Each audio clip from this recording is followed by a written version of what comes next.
Paano makakatipid ng mobile data kapag gumagamit ng Facebook? Isa ka ba sa data lang ginagamit para makapag-internet? Sa panahon ngayon ay napakahalaga ng internet. Kasi halos lahat ng tao ay gumagamit na nito. Lalo na kung isa kang content creator, ay kailangan mo ng internet araw-araw. Pero dito sa amin ay bihira lang yung mga tao gumagamit ng mobile data. Kasi ang kadalasan ginagamit dito ay ang tinatawag na peso Wi-Fi. Pero minsan kapag brownout ay gumagamit ako ng mobile data. Lalo na kung may lakad ako at nagla-live. Isa ka rin ba sa mahilig manood ng video sa Facebook? Tapos, kahit may 100 MB ka pa, ay saklit mo lang ito nagagamit sa panonood ng video sa Facebook. Nagtaka ka rin ba kung bakit ganon? Isa sa dahilan kung bakit mabilis maubos ang data mo kasi nag-autoplay yung video. Gusto mo ba na hindi automatic nag-play yung video at makakatipid ka rin ng data?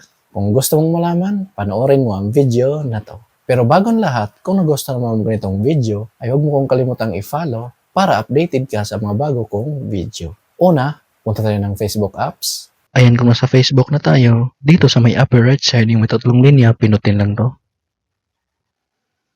Then, pinutin itong settings and privacy.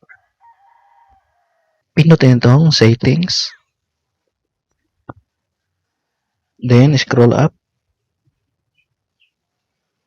Under sa preferences, pinutin lang tong media.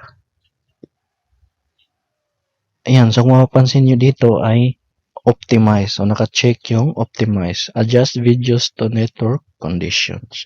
So, ang gagawin nyo dito ay pipiliin tong data saver. Use up to 40% less data by reducing video quality.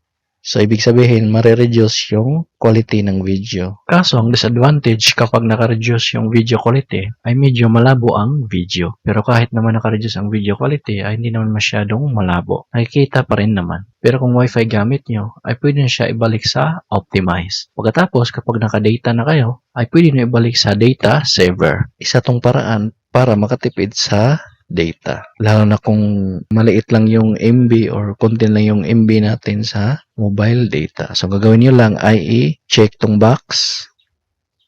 Then, dito naman sa baba, under sa autoplay, naka-check yung on mobile data and Wi-Fi. So, ang gagawin nyo dito ay i-check itong box ng never autoplay videos. Ayan, so sa ganitong paraan, hindi na mag-autoplay yung videos na nakikita mo sa Facebook. Lalo na kung hindi naman mahalaga or hindi ka naman interesado sa video na yun. Kasi sa kaka-scroll natin ng video, kapag hindi to naka-turn on ay nag-autoplay siya. Nagko-consume siya ng data. Samantala pag naka-turn on ito ay hindi nag-autoplay. Ipi-play lang siya once na pinindot mo yung play button. Hindi na siya magko-consume ng data. So, ganoon lang kadali paano makatipid sa mobile data gamit ang Facebook. Kung nagustuhan mo ang video na to, huwag kalimutang i-heart at i-follow mo na rin ako. At paki-subscribe na rin ako sa aking YouTube channel, Brian Sides.